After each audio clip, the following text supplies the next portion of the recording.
I bought my selfish dad a luxury SUV for his retirement, but at family dinner he said, "Let's drink to my stupid son, who thinks that by buying me a car I will respect him. It's funny." All relatives were silent and waiting for some kind of reaction from me.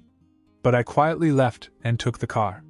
This morning my phone exploded with 20 missed calls from Dad. And later My dad has always had this charm that draws people in. He knows how to talk, how to make people laugh, how to make them feel important for a minute. But that charm always had a switch. And it flipped quickly if you got too close. Growing up, I learned to live with the fact that I wasn't one of the people he used it on. He had a way of undercutting everything I did. I could get a promotion, buy a house, fix his old lawnmower without being asked. None of it ever really mattered. Megan, on the other hand, was praised for texting him back. She's younger, and to be fair, she never played along. Never tried to win his approval. But somehow that made it easier for him to give it to her. I always thought I just hadn't earned it yet. So when Dad announced he was finally retiring after 35 years in real estate, I figured I had my chance. I'd been doing well. My business was finally taking off after years of struggling. And I wanted to do something big, not to buy love or respect, but maybe to say, "Look, I did it. Maybe you can see me now." He'd always talked about this particular SUV. One of those luxury models with a name that sounds like a spaceship. He said it was the only car worth having, but he would never buy it because men earn what they drive. I ordered it 3 months before the retirement party, had it delivered to the restaurant with a big red ribbon and everything. I told the valet to wait until dessert. Everyone was there, our whole family, some of Dad's old coworkers, Megan and her fiancé, even Mom, who somehow is still playing peacekeeper after all these years. The dinner actually went well. People joked around, toasts were made. I got up last, said a few words about his work ethic, the example he set, and how I hoped the car would help him enjoy his retirement. Then he stood up, raised his glass, looked right at me and said, "Let's drink to my stupid son, who thinks that by buying me a car I'm finally going to respect him." That's funny. He sat down like it was nothing. Everyone froze. Megan didn't even look up. My mother blinked and reached for her wine. One of his old coworkers gave me this awkward half-smile, like he wasn't sure if it was a joke or not. And just like that, I was done. I didn't argue. I didn't try to explain. I just got up and walked out. Called the tow truck from the parking lot. Told them to pick up the SUV and bring it back to me. The valet looked confused. I gave him an extra 100 and told him not to ask any questions. When I got home, I felt something I hadn't felt in years. Not anger. Not shame. Just clarity. The SUV was in my driveway before midnight. It looked better there anyway. The next morning I woke up to 20 missed calls from my father. He started texting. Short messages at first. Then longer. I ignored them. Made coffee. Stared at the SUV like it was a monument to something I should have done years ago. And then, just before noon, Megan showed up at my door. She didn't even knock. She just walked in, closed the door behind her, and said, "You won't believe what he's doing." Megan had never shown up at my house unannounced before. She stood there holding her phone, her face pale as if she'd just come from a funeral. She handed it to me without saying a word. It was a group chat with our dad, Mom, her, and some of our uncles. He'd sent a picture of the SUV in my driveway. Yes, he must have followed the tow truck home. A message underneath, "Brian just proved that he doesn't respect family. That car was a gift. He's lucky I don't call the cops." Another message came in while I was holding the phone, "We need to talk, or things will get ugly." I looked at Megan. "He followed the truck?" She nodded. "He waited outside the restaurant. Then he followed it to your house. He's been driving by your house since last night. Brian, he says you stole it." I laughed at first. It was too crazy not to. But she didn't smile. "He's serious. He called Uncle Jared this morning and said you're unstable. That you've always resented him. That you tried to humiliate him in front of the family." I sat down slowly. My dad, the man who used to forget my birthday, was now building a campaign to paint me as a lunatic because I took back the car he taunted me about. I scrolled up in the chat and saw him twisting the story. According to him, I stormed out in tears, yelled about being disrespected, then took the gift, and threatened to sue. Then Megan said something I wasn't expecting. "You should be careful. He's not just angry. He's planning something. I looked up. Like what? He's been calling people. He talked to your landlord. Your office. He even called Mom's friend at the city permit office. For what? Megan hesitated. He told her he thinks you're committing tax fraud. That you're using your business for shady deals. I stared at her. He's actually trying to ruin me? She nodded. I was still processing that when my phone buzzed. A voicemail from my office manager. She sounded nervous. Hey, Brian, just wanted to give you a heads up. Someone claiming to be from the IRS called and asked about your business records. They knew things they weren't supposed to know. I sat back, stunned. This wasn't about the SUV. This was about control. I hadn't just embarrassed him at dinner, I'd taken away his last performance. For once, he wasn't the star. And now he was doing what he always did, only louder, meaner, and with more people watching. But here's what he didn't realize. I had been prepared for this. Maybe not this exact explosion, but something like it. I'd spent years hoping he'd change, while quietly documenting it all. Screenshots. Emails. Voicemails. Even an old message from him basically bragging about writing off fake expenses when he was still working. I looked at Megan. He wants to play dirty? I said. She raised an eyebrow. You got something? Oh yeah, I said. And if he wants a war, he's about to find out how much I've been holding back. And I wasn't just talking about him. There was someone else who'd been helping him behind the scenes. I just didn't know who yet. But that was about to change. I didn't go to work that day. I couldn't concentrate. I sat in my kitchen with my laptop open, staring at a folder I never thought I'd actually use. I'd been keeping records for years, just in case. Bank transfers, questionable invoices, copies of contracts my dad used in his real estate business that I knew were fake. I never intended to expose him with them. At the time, it felt like insurance. Something to remind me that I wasn't crazy, that what he was doing wasn't normal. But now it wasn't just about protecting myself. He was after my life, my work, my name. And that kind of attack doesn't end with an apology. It ends when the person attacking you no longer has the power to do so. I began to make a plan. Step 1 was to leak just enough to make him sweat. Not to the police. Not yet.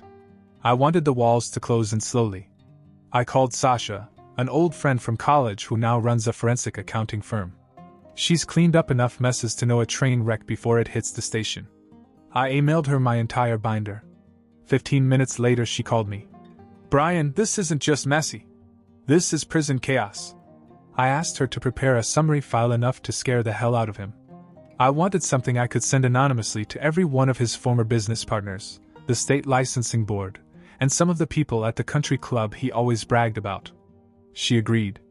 I promised her a bonus if he tried to fight back. Late in the afternoon, Megan came by again.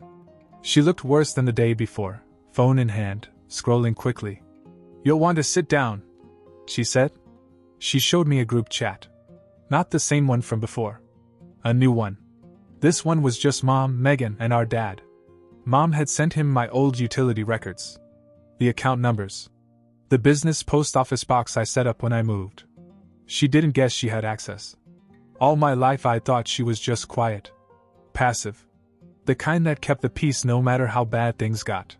But this wasn't passive. This was intentional. I sat there reading texts between my own parents, making jokes about how Brian still thinks the car is important. And he always wanted to be important. It was like watching people you love talk about you like you're some delusional stranger. I didn't say anything. I got up, went to my home office, opened another folder. This one was called Back Burner. It contained something I never thought I'd use. The deed to a piece of property my father didn't know I owned. 7 years ago, I bought a small piece of land just outside the town where he grew up. It used to belong to my grandfather, but my dad sold it when he needed cash. I bought it back from a developer who never built anything on it. My dad always regretted selling that land. He used to talk about it like it was his biggest mistake. He wanted to build a cabin there, retire on it, pass it down. He didn't know I had it. And now I had another idea. I called the county. Asked if I could get some survey flags and stakes. Told them I wanted to develop the land. Build a workshop. Maybe a gate. I asked if I would need some kind of public notice if the access road ran close to the neighbor's property. The woman on the phone laughed and said, "Well, not unless your neighbors are going to cause trouble." Perfect. Megan was still in the kitchen when I returned. "I'm not going to war with him," I said. "I'm going to wipe him out. Piece by piece." She looked at me for a long time and said, "What if he tries to fight back?" I smiled. "That's what I'm counting on." 3 days later, my father showed up at my house. He didn't knock. He parked his car right behind the SUV he still called his, got out in full golf gear, and walked right up to the door like he owned the place. I only opened it because I wanted to see how far he'd take this. First thing he said, "You think you're smart, don't you?" He didn't ask to come in.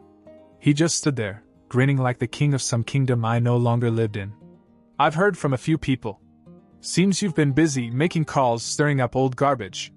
You don't want to do that, Brian. You don't want to go against your own blood." I didn't answer. I waited. He stepped forward. "But if you do, you better hope you've got nothing to hide." This was his way of bluffing, trying to rattle me.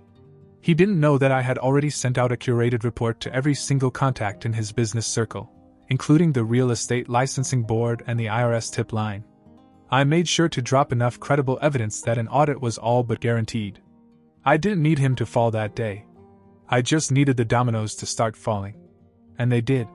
That same morning, Mark, the former business partner who had given me the files, texted me. He called me. Yelled at me. "You weren't lying." He's panicking. Good. But that wasn't the best part. The best part was the country. I hadn't told Megan everything. Only that I owned it. What I hadn't said was what I was going to build on it. Not a cabin. Not a workshop. A massive steel shipping container. You see, the road to this property is narrow. And in an interesting twist of fate, it passes by the back entrance to my dad's old vacation property. This land used to be the pride of the family. He doesn't live there anymore, but he keeps it pristine partly because he's obsessed with heritage, partly because he still tells people he might develop it into a retreat someday. I had the county records pulled. His driveway? Half built on a public easement, half on land he doesn't technically own. That land? Mine now. I scheduled the delivery of a 40-foot container. Had it dropped off right on the driveway. Right in front of his unused driveway. Bright orange. Could be seen from the highway. A note was taped to the side. Private property. Trespassers will be prosecuted. I got a picture of him standing in front of it from a friend who lives nearby. He was furious, trying to tell a local sheriff's deputy that he owns this land, while the deputy pointed to the property line on a map and said, "No, sir. It belongs to your son." But the part that really shook me? That night Megan called. She'd gone to Mom's house to confront her about the texts. She expected tears. An apology. Maybe a long-winded apology. What she got was worse. Mom didn't deny it. She told Megan, "Brian has always needed limits. Your father and I knew he'd act out eventually." Act out. As if everything he did to me was discipline and everything I did to defend myself was rebellion. I listened in silence. Then Megan said something I hadn't expected. I found something in her closet, hidden under a pile of old tax records. It was a letter. Not addressed to anyone. Just folded. It was from Dad, to you. Years ago. What did it say? I don't know. I only read the first line before she snatched it away. But the first line was enough. I waited. Megan said, "It started. I never wanted a son." I didn't say anything. Because now I wasn't just dismantling a man. I was digging up the blueprints of someone else's construction and finding out that I was never meant to be part of the design. Before the letter. Before Megan stood in my kitchen with that sentence burned into her eyes. Before I even knew how deep this was going, there was the container. When it arrived on my land I wasn't watching from the window. I was out there with the crew. I wanted my boots in the dirt. I wanted to feel it hit the ground. I made sure it was dropped right on the curve of the road that went past the old vacation property. His property. The one he used to take Megan and me to once a year and spend the whole weekend talking about how great his future was going to be. And how one day it would all be his legacy. I bolted this shipping container to concrete pads. Bright orange, massive, and ugly. It didn't belong, and that was the point. I didn't want to block his driveway, I wanted to block his myth. By noon I was getting calls from local numbers I didn't recognize. I let them go to voicemail. At 2 p.m., Megan sent me a text, "He's on his way to you." I didn't move. I stood by the container, leaned against it, and waited. Sure enough, 20 minutes later, his silver sedan pulled up in a fury of gravel and entitlement. He got out, slammed the door, and walked toward me as if I were trespassing on his property. "You think this is funny?" he said. I didn't answer. "You're going to move it." I still didn't answer. "You're going to stop whatever this little tantrum is, or I swear." "Or what?" I said. That stopped him. For a second. Then he laughed, the same fake laugh he used at family parties, as if the punchline was always at someone else's expense. "Brian, you can't win against me. You want to fight, fine. But you're going to lose everything. Family, business, name, people will forget you ever mattered." That's when I realized what it really was. He wasn't trying to win. He was trying to wipe me out. And not just now, he'd been doing it in small, quiet ways for years. Little moments, decisions, conversations where he made sure I was always a footnote. An afterthought in the story he was telling about himself. "I don't want to be remembered," I said. "I want to be remembered differently." He stepped closer and lowered his voice. "You don't know what I can do." "I do," I said. "That's the difference." He stood there for another moment, breathing as if he were going to punch me. Then he turned and walked back to his car and got out, spraying dirt. The next day, the real chaos began. I got a call from my old high school principal. Yeah. That coincidence. He said someone had called the school claiming to be from a newspaper, asking for old disciplinary records on me. Records that didn't exist because I never had any. Then my business email was flooded. Fake customer inquiries. Weird messages, a few threats that felt manufactured. I traced one of the IPs back to a VPN I recognized. A subscription I had once helped my father set up. Then came the last straw. The city zoning office contacted me. Someone had filed a complaint against the container. Claimed it was a hazard, that it obstructed a historic easement. The man was actually trying to get the city to cite me for property I owned. I called the city back. Sent them everything. Proof of ownership. Proof that the easement didn't apply. Even threw in a few subtle mentions of who I was and why the complaint was retaliatory. The city official chuckled. "Sounds like someone doesn't like your new perspective," she said. "You're fine." That night, Megan texted me. "Can we talk? I found something you need to see." I told her to come over. She brought the letter. The part one hadn't seen yet. The words that would finally shatter what was left of the illusion. The final confirmation that all this time, all these years, I hadn't just been fighting for acceptance. I'd been fighting to exist in a story that was never written for me. Megan handed me the letter like it was something you didn't just read, you prepared for. I sat down with it while she paced near the window. I slowly unfolded the pages. Yellowed edges. Ink slightly smudged from age or maybe sweaty hands the day it was written. I never wanted a son. No warm-up. No gentle introduction. Just a line. Honest like a knife. It went on. Boys grow up trying to beat you. They don't admire, they replace. Girls stay grateful. They know where the power is and don't pretend it's theirs. The next paragraph was directed at me. Brian used to look at me like he saw through everything I built. Like I wasn't real to him. Like the house, the job, the reputation, none of it made me enough. I thought he'd grow out of it, but he just got quieter. And then worse, he became successful. He wasn't afraid of losing me. He was afraid of being exposed by me. I wasn't a son to him. I was a mirror, and he hated the reflection. I read on. There was no apology. No remorse. Just bitterness. If he ever tries to confront me, I'll know I was right all along. That he's still just a boy who couldn't accept his father as the final word. I put the letter down and looked at Megan. She didn't say anything. She didn't have to. For the first time, I realized that I wasn't angry. I was done. I went to my laptop and opened the folder I'd named Bridge. It had everything. Screenshots of fake customer lists. The audio file of him slipping up and admitting to hiding income in shell accounts. The message from Mom forwarding one of my business records. In case he needed it. But I added one more thing before I sent it. A scan of the letter. I titled the email, "For the record." I sent it to the entire family, his old work contacts, and the state board. I didn't add any comments. No defense. Just the facts. I wanted them to see him without the charm, without the filter. I hit send and closed the laptop. An hour later, the phone lit up. "Jared, what the hell is this?" "Aunt Lorraine, I always knew there was something wrong with him." "Mom, nothing. Not a word." "Dad left the group chat, blocked my number." But that wasn't the end of it. The next morning I got a visit. Not from Megan. Not from a lawyer. It was Mark. The guy my dad burned a decade ago, the former partner he'd written out of the company, slandered, and then pretended never existed. He handed me an envelope. "State board complaint," he said. I filed it. "I used everything you sent me. I wasn't going to, but then I read this letter. And I remembered the way he talked about you when you were a teenager. Like you were a mistake." Inside were notarized forms. Witness statements. Old financial records Mark had kept out of spite or prudence. It was all there. "He's done," he said. "He just doesn't know it yet." He turned to leave, but stopped at the door. "You know he's going to try something else, right?" I nodded. "Let him."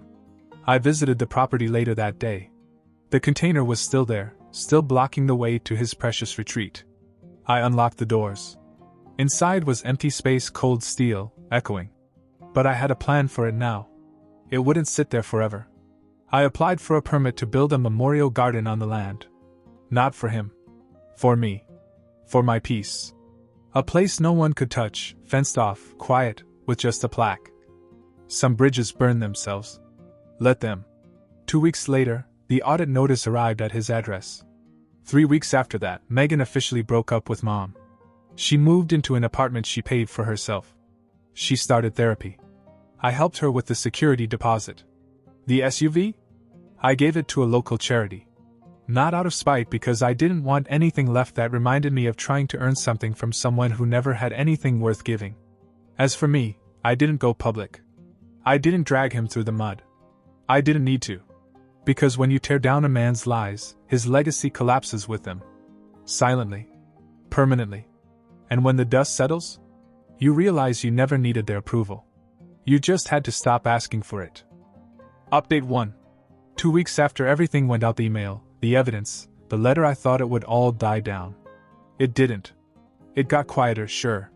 But not in a peaceful way. More like the silence in a room right after a window breaks.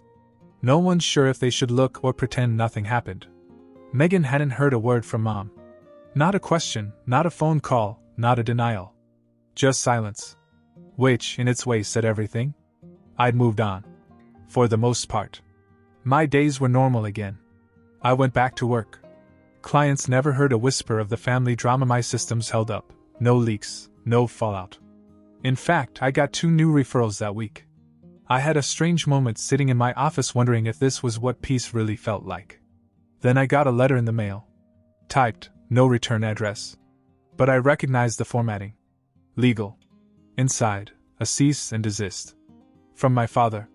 It accused me of slander, libel, and emotional distress. It demanded that I formally retract all distributed materials and communications that defamed the character of Mr. Richard Elson. I sat there for a minute. Not angry. Just impressed. The man still thought this was a PR issue. Still thought it was about ego. Still thought he could threaten me into backing down. I handed the letter to my lawyer, and she almost laughed. "He doesn't have a case," she said. "And even if he did, the minute he goes to court, this whole letter you found? His voicemails? He'll bury himself." We filed a response. No. I haven't heard from him since. But the real surprise came the following Friday. Megan called. "Check your email," she said. I opened it. It was a scan of a handwritten letter. Not from Dad. From Mom. It started quietly. "Brian, I didn't know what I was doing. I just thought I was protecting our family. I never hated you. I just kept quiet because I thought it was easier." She went on to explain that she never thought Dad would go this far.